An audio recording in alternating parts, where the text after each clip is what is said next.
tell you, when I listen to Osley, I know the future of our country is bright. So it is so good to be back in Selma, and I want to say on behalf of the second gentleman and me, it is a privilege to be with so many extraordinary leaders, members of Congress, members of our administration, dedicated activists, and dear friends. So before I begin today, I must address the humanitarian crisis in Gaza. What we are seeing every day in Gaza is devastating.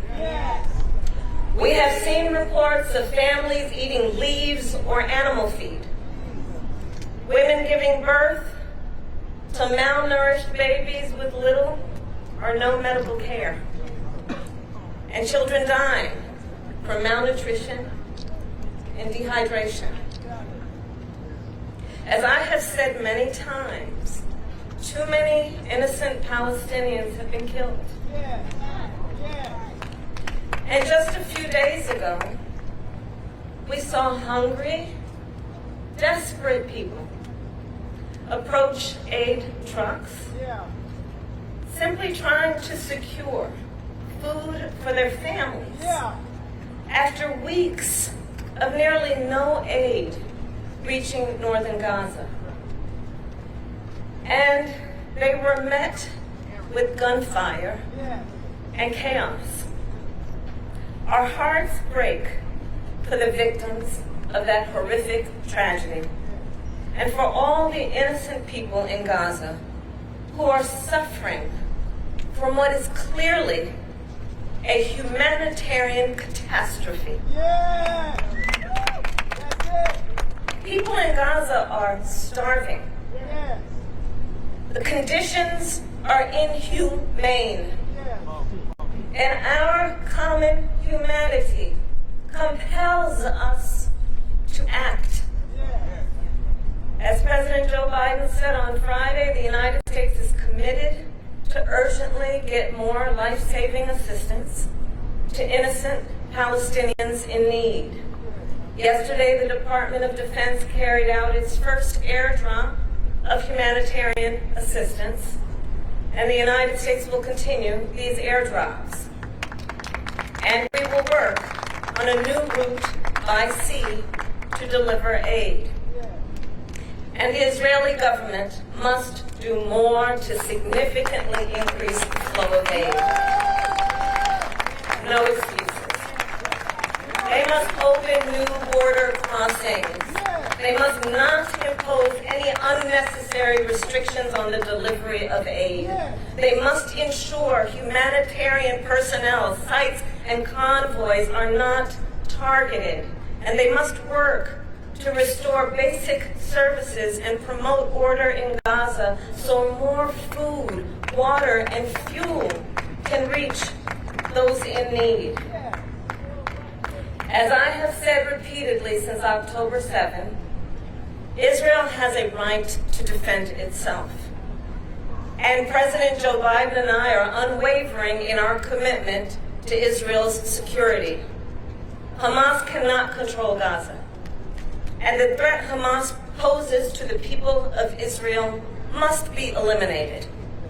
Hamas is a brutal terrorist organization that has vowed to repeat October 7th again and again until Israel is annihilated.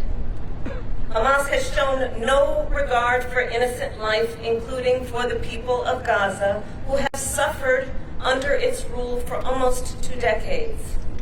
And Hamas still holds dozens of hostages for nearly 150 days now.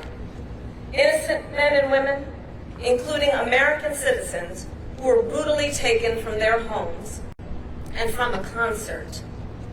I will repeat, the threat of Hamas poses to the people of Israel must be eliminated. And given the immense scale of suffering in Gaza, there must be an immediate ceasefire. Or at least for the next 6 weeks, which is what is currently on the table. This will get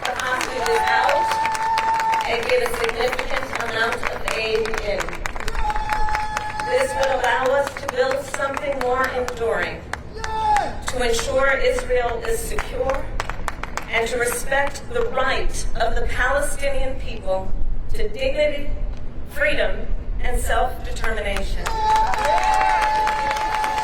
Hamas claims it wants a ceasefire. Well, there is a deal on the table.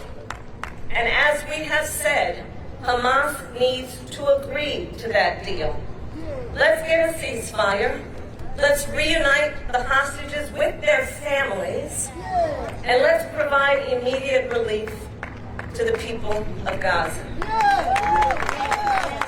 I will now address the occasion for our gathering today on this hallowed ground on the foot of the Pettus Bridge, where 59 years ago, on a cold Sunday morning, 600 brave souls set out from Selma, hand in hand, shoulder to shoulder.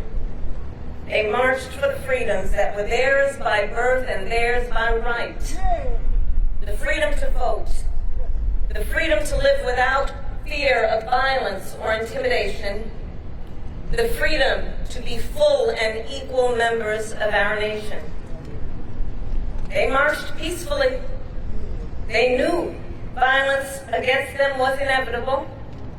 They knew they would be surrounded by troopers with nightsticks. They knew they might be trampled by horses. Even so, they marched forward. But they were forced to retreat.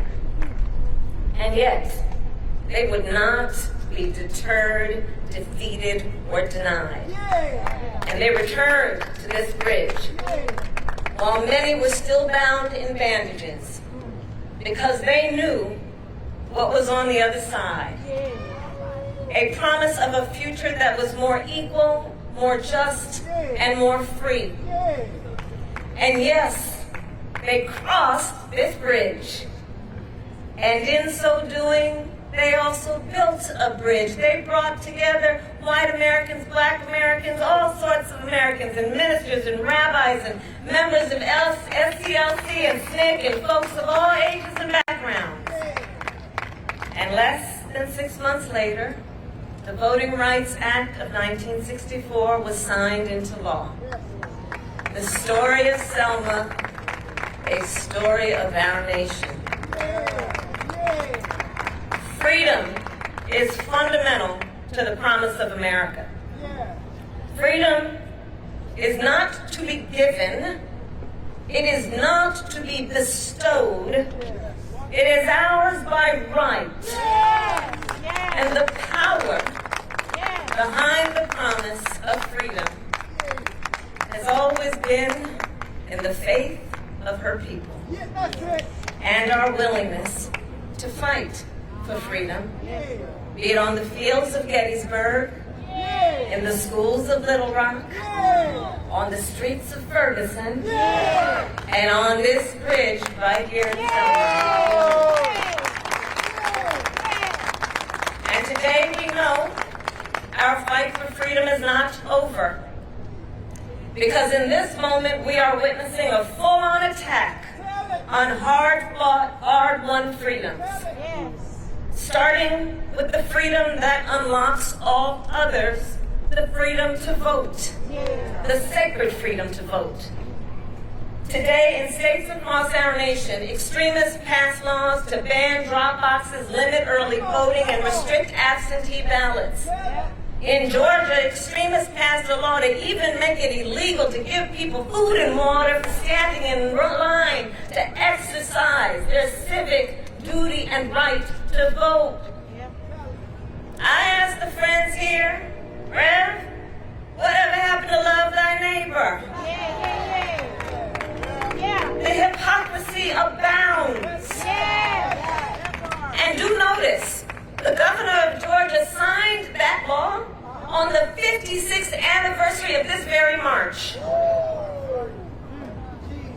Across our nation, extremists attack the integrity of free and fair elections, causing a rise of threats and violence against poll workers. In the face of these assaults on the freedom to vote, and in honor of all those who crossed this bridge, President Biden and I will continue to demand that the United States Congress pass the Freedom to Vote Act and the John Lewis Voting Rights Advancement Act. The fight for freedom. Today in states across our nation, extremists propose and pass laws that attack the freedom of a woman to make decisions about her own body. Laws that would make no exception even for rape or incest. Here in Alabama, they attack the freedom to use IVF treatment. Women and couples denied the ability to fulfill their dream of having a child. And consider the irony.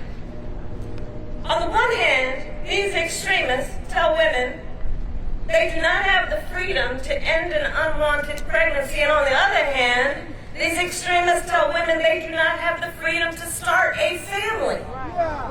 Right. Let us agree. One does not have to abandon their faith or deeply held beliefs to agree the government should not be telling her what to do with her body.